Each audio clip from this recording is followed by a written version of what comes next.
Good afternoon. All right. Thank you for attending. I really appreciate that.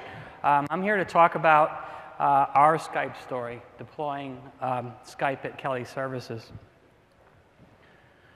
First, a little bit about me. I'm thankfully erect today. I had a little accident on Tuesday, coming down one of the stairs, and my ankle blew up to about twice the size. So I was rolling around in a wheelchair on Tuesday, and then watching live streams yesterday. So I'm very thankful to be back and erect. A little bit about me. I'm the IT manager for Global Messaging and Collaboration Solutions at Kelly.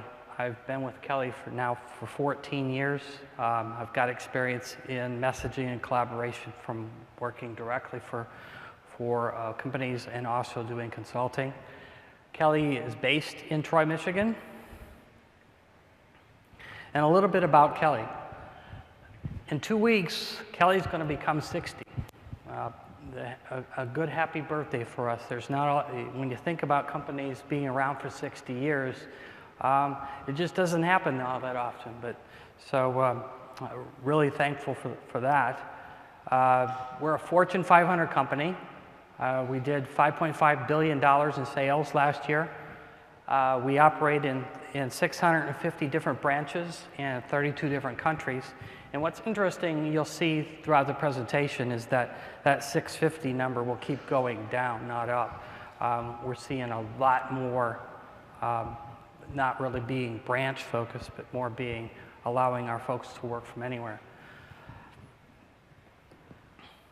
But the key point here too is that Kelly has supported either directly we placed 550,000 people last year, and indirectly we placed over 1.5 million people, putting people to work. So it's really a rewarding job. But a little bit about some of the things that really Kelly kind of specializes in is really understanding what's happening in the workforce. What's the trends? What kind of things are happening? You probably already know baby boomers are starting to retire, and that drop is going to be very significant. There's going to be a bigger shift in the work population in the next 20 years in the reverse of what we saw 20 years previous. I think when you think about that, is you talk about women going to work and all of that kind of thing. So what we're going to see is a dramatic shift and a dramatic loss in a number of workers. The other thing that you'll notice too is that college education rates are actually going down, not up, and it's particularly in the STEM area. So it's going to be very challenging putting talented people to work. Kind of an overall look at what that trend's going to look like as we go around from different countries, but really the things to point out is you'll see Europe, particularly in red, and that Europe's going to shrink. Its workforce is going to shrink by 75 to 100 million people by 2050. You're seeing a huge aging population in Japan. Even in the areas where there's growth, Brazil has growth, but Brazil also has a very low level of higher education. India is the other country, and its working age is going to swell as well, but that's probably the only other growth country in terms of a workforce. So this is kind of our analysis of where we think everything's going. What we're hearing from the Generation X to Generation Y is that more of the model now is becoming a free agent. It's not working for one company. It's basically marketing yourself around. And when we look at it, it's a varying blend. You see there's independent contractors, and then there's freelance. You got moonlighters and temporary workers, but what you're seeing is that is going to become a much bigger piece of the pie. So Kelly kind of understanding where those trends are going, we had to really kind of think about, well, what kind of things from a technology standpoint do we need to do to attract workers to us? So what we had to do is really kind of develop a strategy. And this is a strategy that we've been working on probably for the last 10 years. And the first one was we had to centralize. We had to get to one platform. And directory really was the key, right? We had to know where everybody was, who was scheduled for what, wherever they were. We also adopted a cloud first, and you probably have seen that throughout a lot of the presentations that you've seen this week, is that a lot of companies have shifted that way. Kelly's been in the cloud now for 12 years, so we've been in the cloud for quite a while. We also had to focus on, we have to take out of the box solutions. We have to get out of the mode of customizing, and we have to be able to rapidly adopt the software as new releases come out. Obviously, you probably have seen throughout the week too that all of the things in the cloud, the rapidity of change is immense. The other thing is information sharing and an instant reach. We need to be able to really instantly contact anybody from anywhere, wherever they are in the world. So that was a key part of our strategy. We also recognized that folks were going to be connecting from multiple devices, multiple platforms, whether it was going to be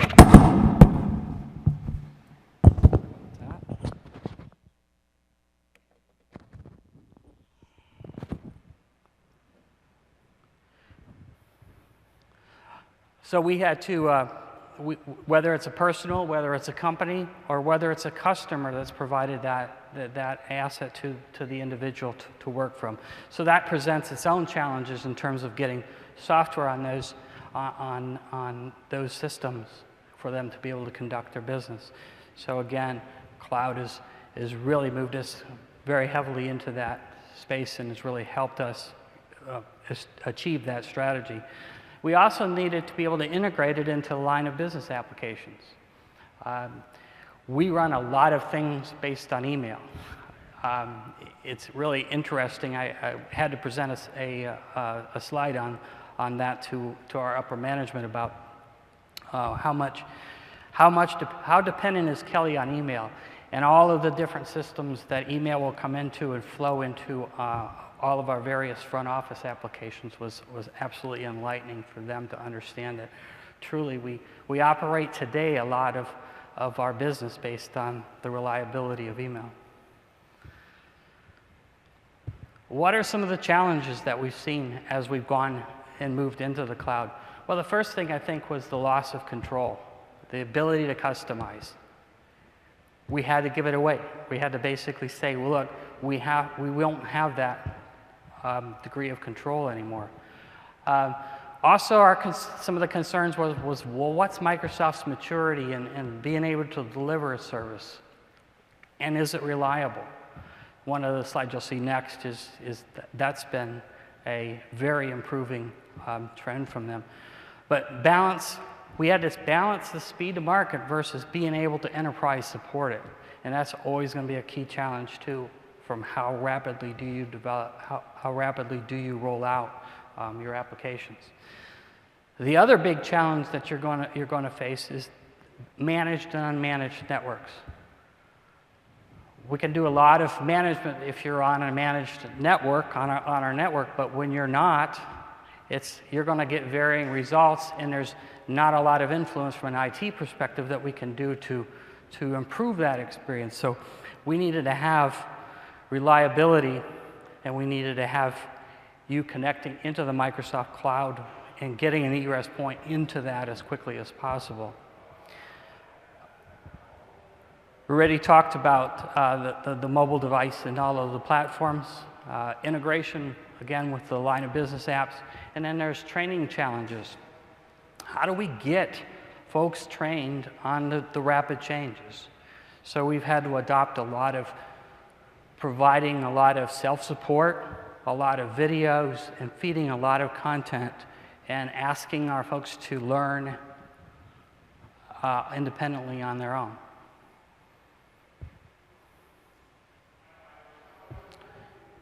how is it gone for us? When Microsoft asked me to present this, they said, don't cover up the truth. And this kind of reflects some of that truth, is because we adopted BPOS back in '08. So in 2010, this would have been the way I graded how well did Microsoft deliver services in the cloud. The capability, again, it was oversold and underdelivered. Where are we today? Well, it went from a D- to a B+. So a significant improvement. Reliability, significant improvement. I remember the days, and I'm still even amazed sometimes that I still have a job because there were so many times that we lost service. And the reliability just wasn't there. I'd move it all the way up to an A-. It's been a rock solid the last 3 years, I believe 3 to 4 years. Support staff and their knowledge and their being able to respond to issues, an absolute F back in 2010. Today, I would give it a B. They're a lot more responsive, address issues more quickly. You're talking to more skilled folks that are able to deliver answers in a much better and quicker fashion. Their ability to listen to the voice of the customer and be flexible. We also, as I said before, I mean, we wanted to make sure that we didn't have we knew we weren't going to be able to do customization, but there needed to be some flexibility in the product that we could accomplish our goals and meet requirements within the software. So it was key that there was a listening. And that was the interesting thing in our journey, is that was a D- back then, but we really have had a significant influence in terms of our voice to Microsoft and making this service better. And I would give that now a B+. The other thing you really will get bid on is network performance. How good is the network, where I'm connecting from and going to. And I put 2 grades on there. I put the blue for Microsoft and the green for Kelly, because in this regard, we blew it, right? We didn't know what we had to do to tune up, to basically make sure that our network could perform and get to the cloud reliably. So we've moved that from a D to a B. The performance from a Microsoft perspective, they rated well, but they've even increased that. I would give them an A for that.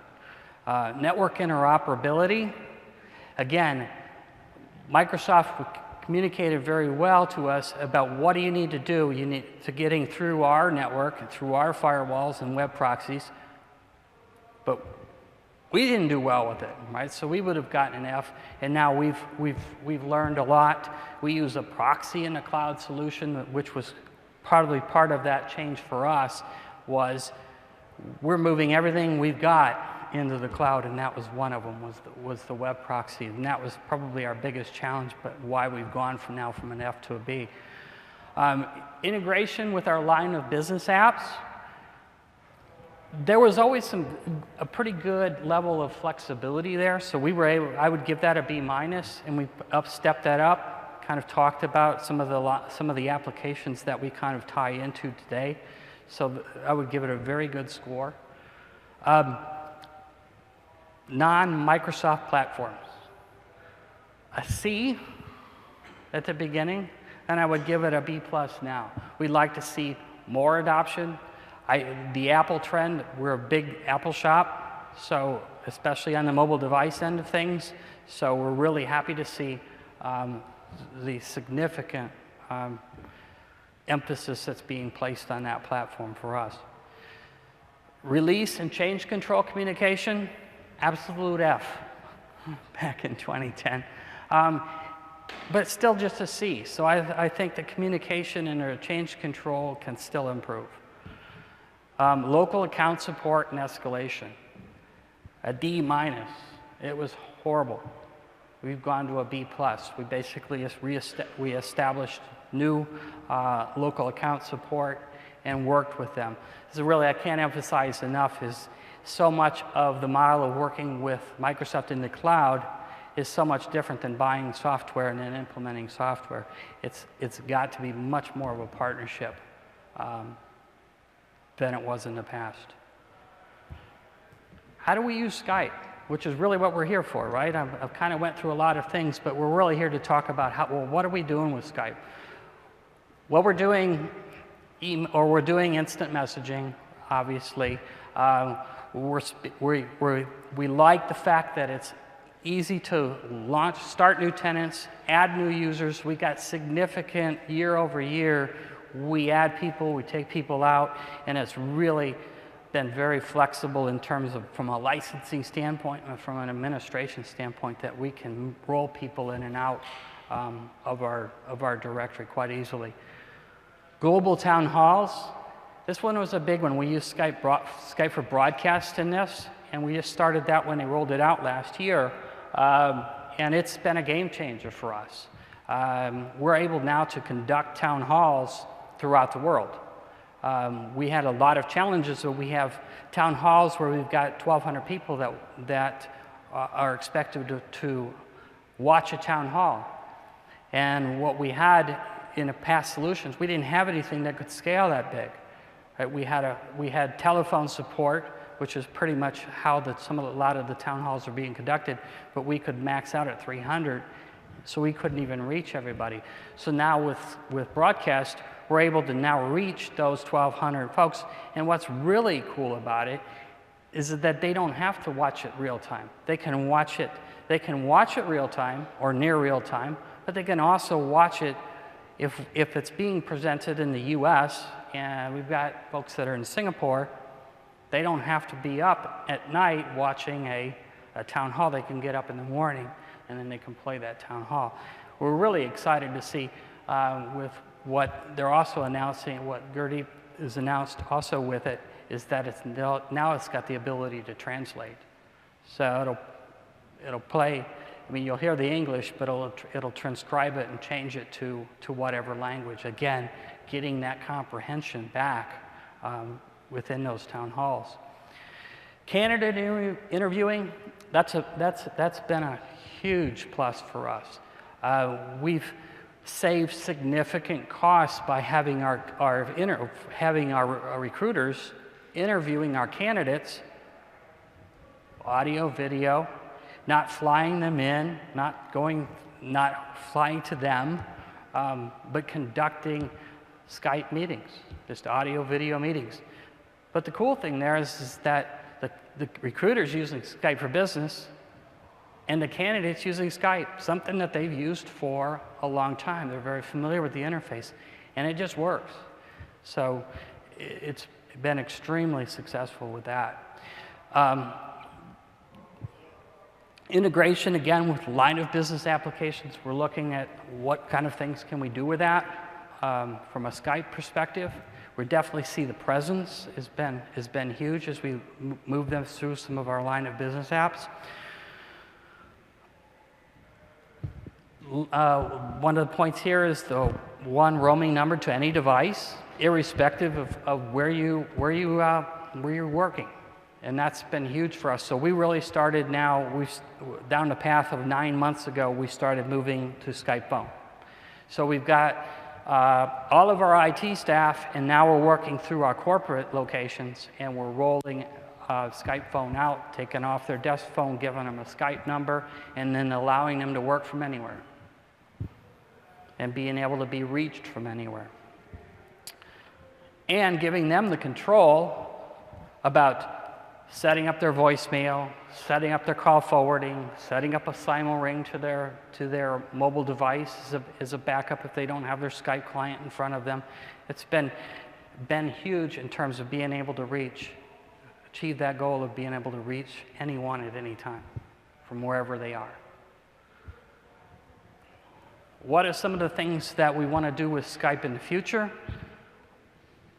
As we roll more, so we keep pushing and say we need more countries. We need to be able to provide Skype phones within all of our locations. So that's huge for us. We don't want to invest in any more telephony.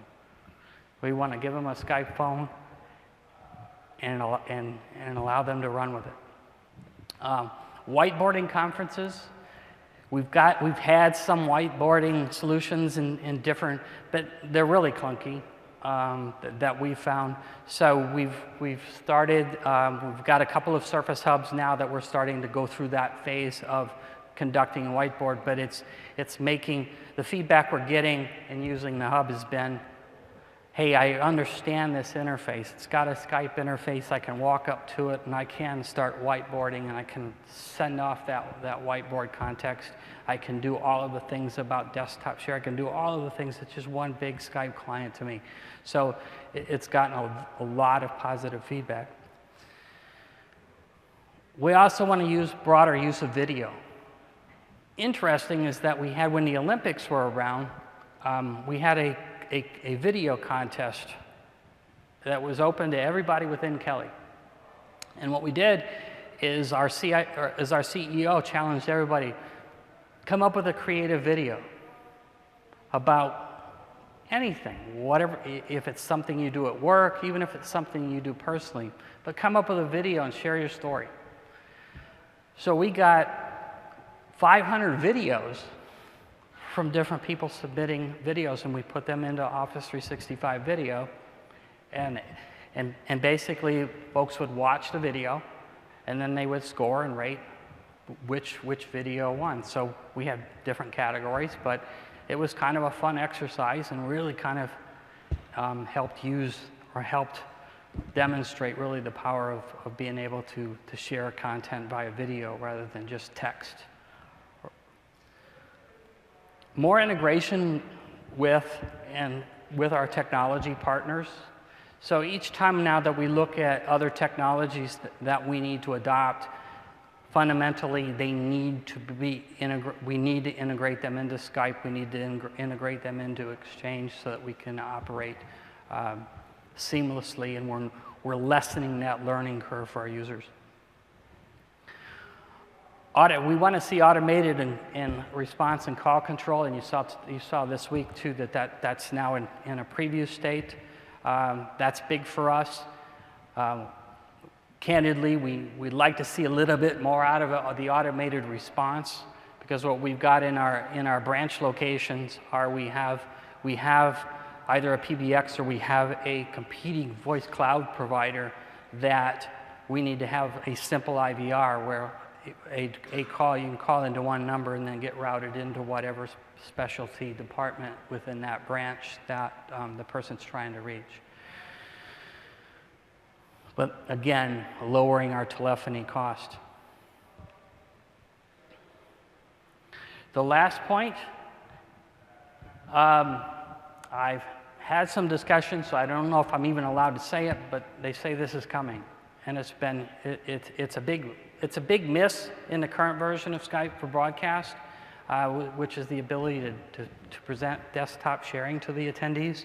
But I understand it is coming in the first of next year, which is big for us. So we were able to do our town halls, but we weren't able to do desktop sharing, which would be even more powerful for us.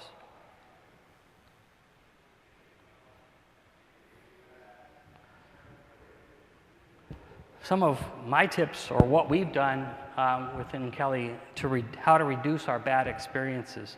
First thing is as folks move to unmanaged networks, whether they're working from home or a Starbucks or whatever the case might be, we ask them to use the fast track network analyzer.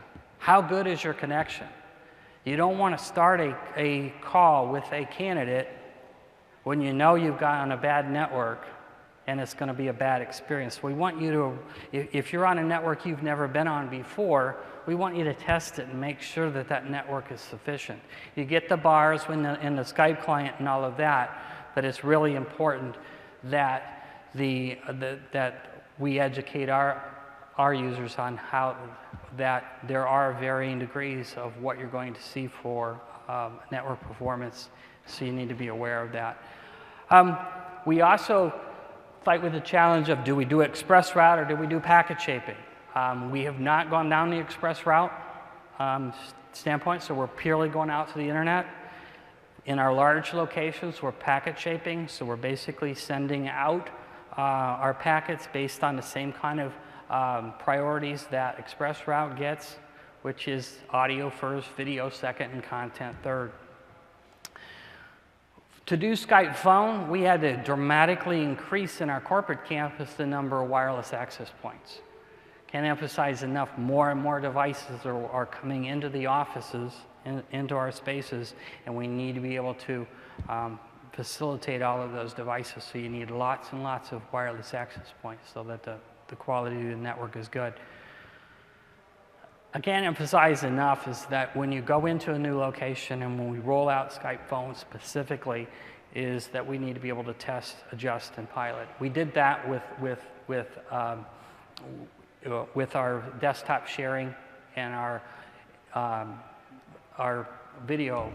But with Skype for phone, it becomes even more critical, right? That quality of that connection is good, so that there's a good audio experience. So you definitely have to make sure that you test, adjust, pilot, and then assess. But do that for each location.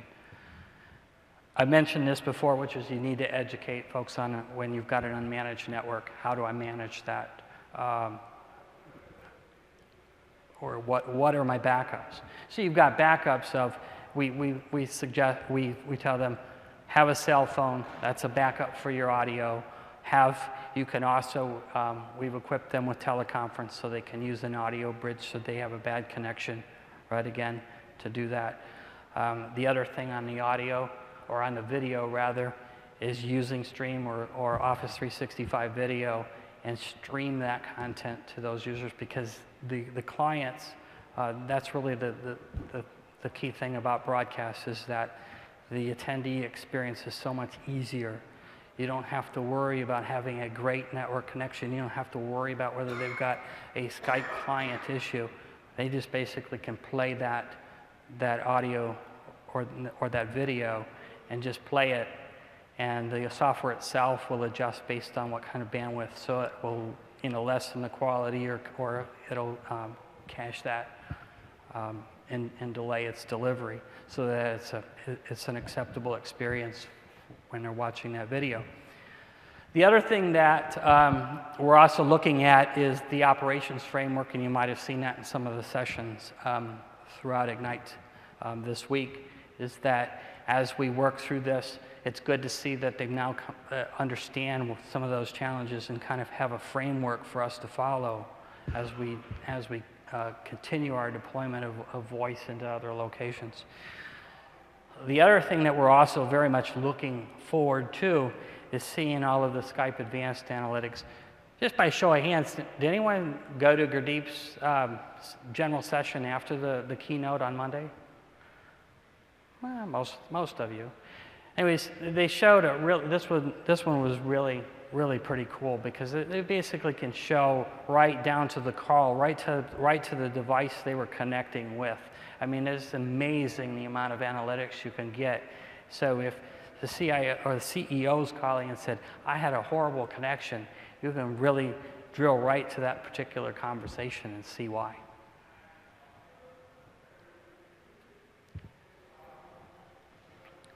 A little bit about what my team does at Kelly. So I'm responsible for all of the Office 365 suite. So this is just kind of a snapshot of what we do every day, the volumes that we deal with.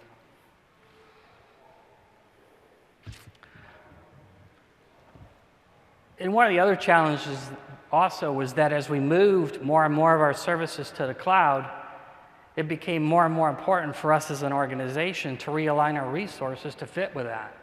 So what I did is I put this slide together that shows this is what we were doing in 2009 for services. This is what in each year, these are things we've added to the number of services now that's part of Office 365 or part of what my team is delivering today. And what you'll see is there's an awful lot of stuff in 16, 17. And most of the things in 17 have been there. We just haven't realigned our resources to the degree where we can even lend support to that. So you're going to see, I think, that trend is that this slide's pretty telling in terms of what's being added. And last but not least, last year alone, we found 1.5 million jobs for people. Our business is service. I mean, we don't sell a product, it's all about the people. It's important for Kelly Services employees to be able to respond faster to our customers' requests. If our teams can't find the right talent the fastest, our competitors get the business. Our business responds faster with Skype for Business because we can instantly communicate. We can instant message, we can start up a call immediately, interact with a document that somebody had created. Skype for Business has enabled us to really capture that top talent quickly, cutting out time from the process. In our business, time is critical. Talent doesn't stay on the market very long. It's one thing to have a conversation by phone. It's a whole nother connection to be able to see that individual. My hiring managers may have sites with a national customer that are in California and they live in New Jersey. With Skype for Business, it's immediate. It's integrated to a consumer Skype client, so they don't need to install software to get an audio or video call going. Now we're moving into the universe of PSTN calling. It basically gives a number to a user where that number will follow them anywhere. It's going to save us cost because we're going to be able to deliver telephony without infrastructure needed to support a phone system. We're really excited about the opportunities with Skype Meeting Broadcast. We're able to now conduct town halls across the globe. With Skype Meeting Broadcast, they're able to pause if they have to take a phone call. They're able to replay it at a time that's convenient for them, but still feel connected as part of One Kelly. I can watch a Skype broadcast from my mobile device, and being able to do that really at no cost. People don't have to have 2 connections anymore. They used to have to connect on their laptop and then an audio bridge. Now it's only one. It's just easy. Skype for Business allows us to make those instant contacts and to be able to deliver an answer back to a customer and keep business, win business. It's a key driver for us. The people are genuinely passionate about putting people to work and about doing great things every day. So empowering their ability to do things is paramount. We're putting over 1 million people to work, and that's very rewarding.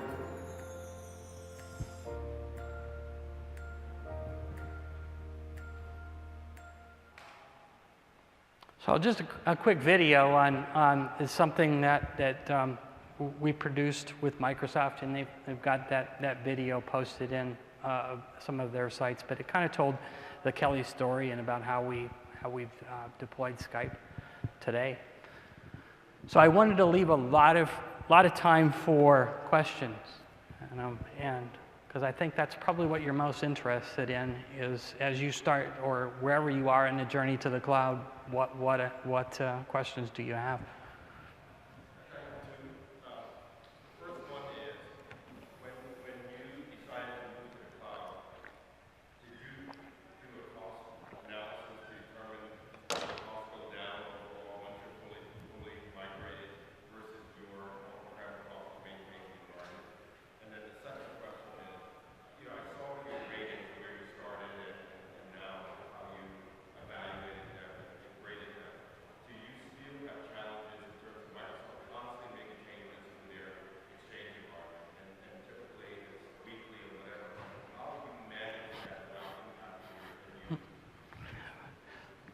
Lots of questions, and all good ones and relevant ones. In terms of the cost,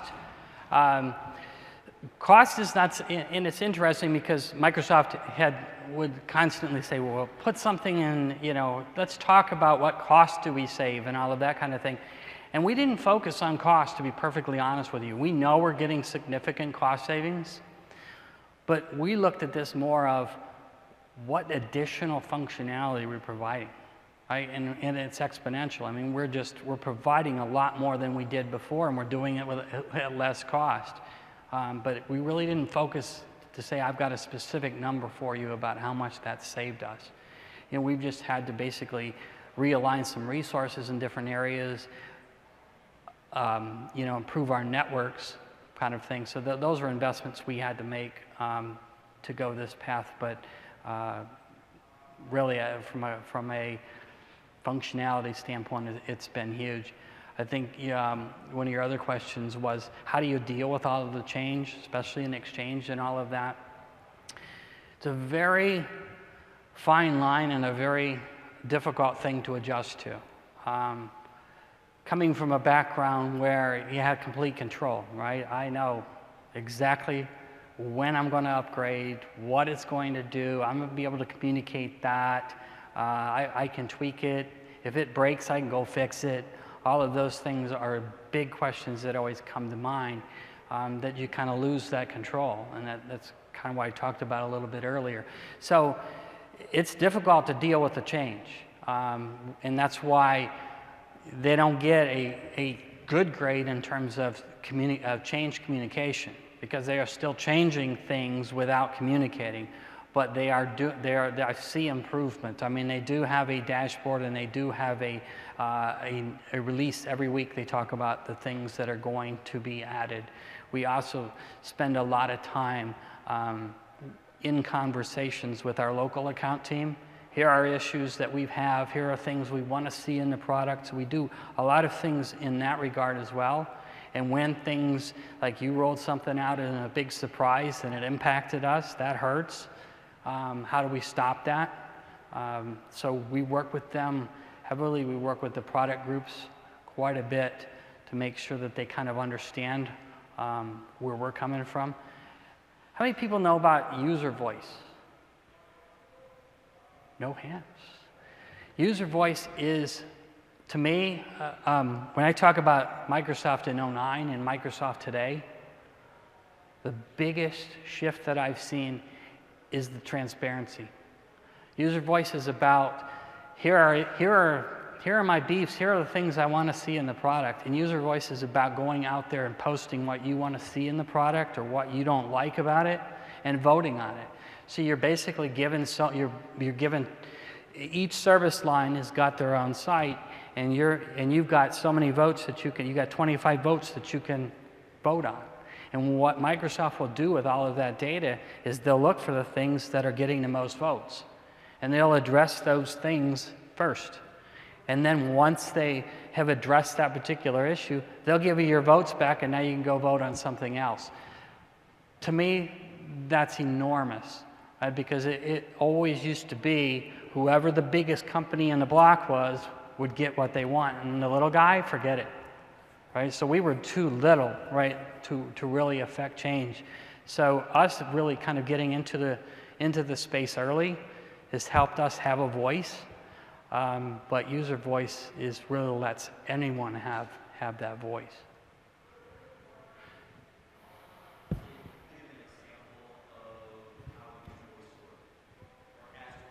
Has worked?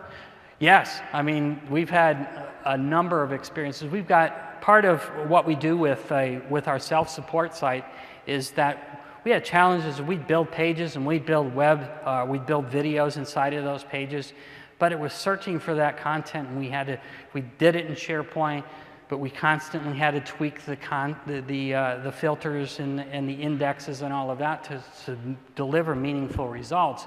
So what we did is when Delve came out, we said, wow, Delve could really answer or really address the issue of us not needing to work on that anymore. It will do its own indexing, and I'll be able to find documents. But so one of the things that it didn't have is it didn't have the ability to post that web page on a board in Delve. So we put out a request. We threw a lot of people and said, vote on this. And it was literally, it was a matter of 20 days that somebody got on it. We could then post those pages to the board. So now when we go into Delve, and we tell our users, do help Skype in Delve. And immediately what you see is all of the documents that we've created for Skype in our self-support site. So that's an example that I've got for you on how we've seen that work.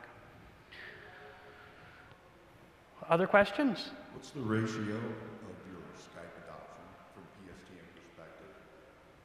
The ratio in terms of how many we rolled? How many traditional PBX do you have? Is everyone converted to Skype for business as their telephony? We very much have started that journey, so we've got really all of our IT staff was the first. We wanted to let's try it on ourselves first. And now what we've done is we've just rolled out a program that we call Kelly Anywhere. And Kelly Anywhere said, we're going to renovate our corporate office space. We're going to take out all the office cubes and all of that. We're going to renovate the entire floor. And what we're going to do is make it a hotel and a collaboration space.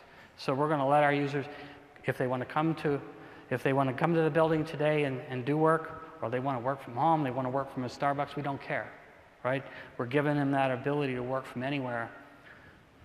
But it's that Skype phone is key to that, right? So when you sign up for Kelly Anywhere, you get a Skype phone. We take your desk phone away and we give you a Skype phone. Now we can reach you from anywhere. So that's how we're rolling it out next. Then what we're doing then after that is then we're going to look for the people that aren't participants in the Kelly Anywhere program and say, we're going to start taking out phones because we want to save the cost on the PBX hardware that's there. In our branch locations, we're all over the map.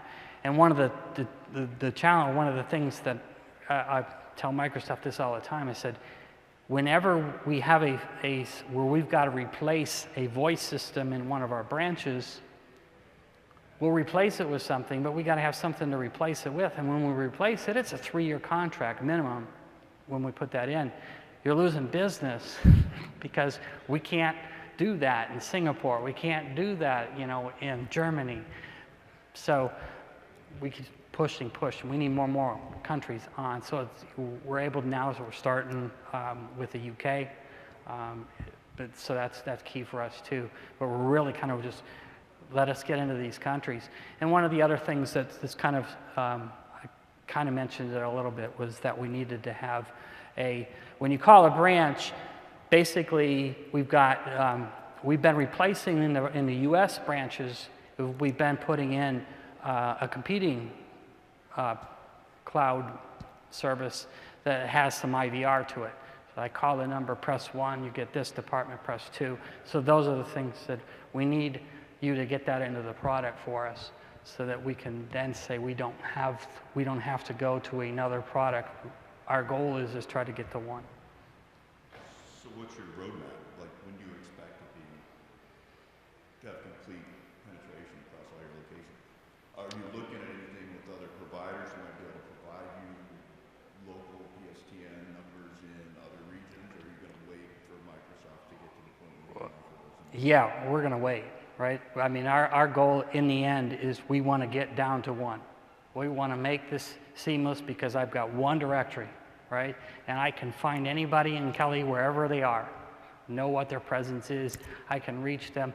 They can define, right? If they don't have the Skype client on, I could turn it on and say, well, I'll forward it to my phone or simul ring my phone or whatever. They're now in control, and that's big. You mentioned that you gave yourselves a network score of an F or a D, and then you moved up to a B. What was the significant turning point for you? What did you guys do to change? What did you implement to raise that to improve your network? Most of it was related to our network honestly was a little bit of a mess. We had vendors doing lots of different things. We had different firewall providers in different locations. So we had to get our house in order to get standardized. And when we did that, we went to a proxy in the cloud service. We now have moved into the firewall in the cloud service as well. So we've kind of now said, hey, anytime that there's a change and I need, say, Microsoft adds capacity or whatnot, so that the one recurring thing you'll hear a lot is if your network doesn't adjust to the fact that the world in the cloud is constantly changing, and if you've got such policies setting on your network that you've got to consistently update those and say, now I've got to be able to connect to this environment, you'll struggle with that a lot. So by us going to these solutions, it's not even now based on capacity, it's now based on this cloud providers basically looks at that traffic, and they've now got a significant customer base that is using Office 365, so they can see that traffic, and they basically look at the traffic that's happening, and that traffic, right, say, oh yeah, that's 365 traffic, that's good. I mean, that's okay, let it through. So that to us has probably been the biggest thing, is that we can go now we can change a routing rule in one spot and have that and then take effect globally. So did that impact your user adoption rate when you were running through those issues before? People were less likely to use it, and then if so, how did you re-enlist trust with your employees to get them to come back? Absolutely, absolutely. That definitely was our users went through a lot of that change, a lot of that hurt, and we needed to get it right. And that's why with voice, we know we've got to get it. We really can't guinea pig on it like we did on the other things, right? The voice we got to get right, because if that experience between me talking to my customer or talking to a candidate is bad,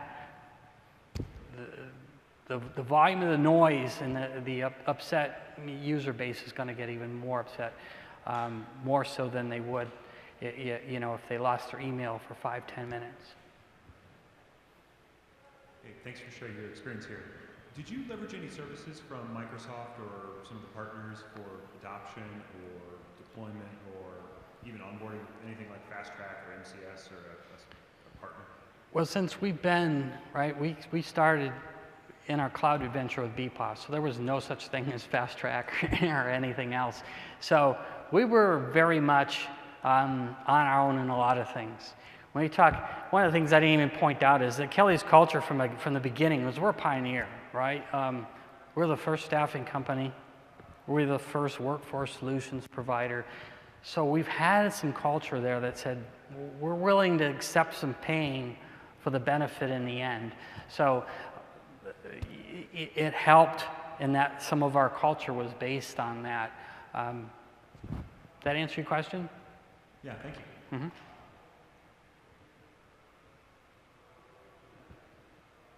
Other questions? Well, thank you all for attending. I really appreciate that.